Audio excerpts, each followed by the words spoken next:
بسم اللہ الرحمن الرحیم۔ حضرت عمر رضی اللہ عنہ کی تواضع۔ ایک مرتبہ حضرت عمر رضی اللہ عنہ خطبہ دینے کے لیے ممبر پر کھڑے ہوئے اور یہ فرمایا کہ لوگوں سنو، اطاعت کرو۔ ایک شخص کھڑا ہوا اور کہا نہ سنیں گے نہ اطاعت کریں گے۔ چونکہ حضرت کی ذات کو کہا تھا اس لیے برا نہیں مانا اور اس سے دریافت فرمایا کیا بات ہے بھائی، کیوں نہیں سنو گے؟ اس نے کہا کہ مال غنیمت کی جو چادریں تقسیم ہوئی ہیں تو سب مسلمانوں کو تو ایک ایک ملی ہے اور آپ نے دو کیوں لے لی؟ آپ نے اس سے فرمایا بس اتنی سی بات ہے، اور اپنے صاحبزادہ حضرت عبداللہ رضی اللہ عنہ سے فرمایا کہ تم اس کا جواب دو۔ انہوں نے کہا کہ چادر والد صاحب نے بھی ایک ہی لی ہے اور دوسری چادر جو ان کے بدن پر ہے وہ میری ہے۔ نماز کا وقت ہو گیا تھا اور ان کے پاس کپڑے نہ تھے، اس لیے میں نے اپنے حصے کی چادر بھی آپ کو دے دی۔ یہ سن کر وہ شخص مطمئن ہو گیا اور کہا کہ اب آپ خطبہ ارشاد فرمائیے، ہم سنیں گے اور اطاعت کریں گے۔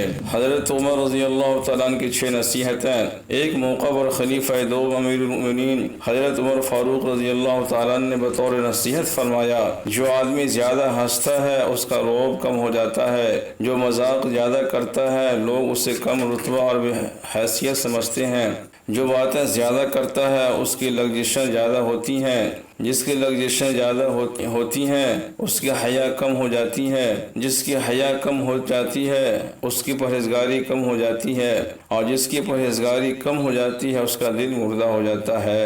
غریبی اور خوشحالی۔ حضرت عمر رضی اللہ تعالیٰ عنہ نے فرمایا محتاجی اور غربت 7 چیزوں کی وجہ سے آتی ہے۔ نمبر 1 جلدی جلدی نماز پڑھنے سے۔ نمبر 2 کھڑے ہو کر پیشاب کرنے سے۔ نمبر 3 پیشاب کرنے کی جگہ پر وضو کرنے سے۔ نمبر 4 کھڑے ہو کر پانی پینے سے۔ نمبر 5 منہ سے چراغ بجھانے سے۔ نمبر 6 دامن یا آستین سے منہ صاف کرنے سے۔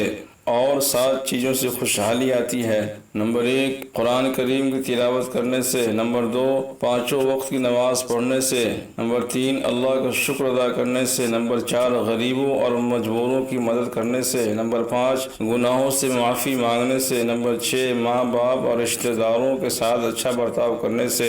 نمبر 7 صبح کے وقت سورہ یاسین اور شام کے وقت سورہ واقعہ پڑھنے سے۔ السلام علیکم ورحمۃ اللہ وبرکاتہ۔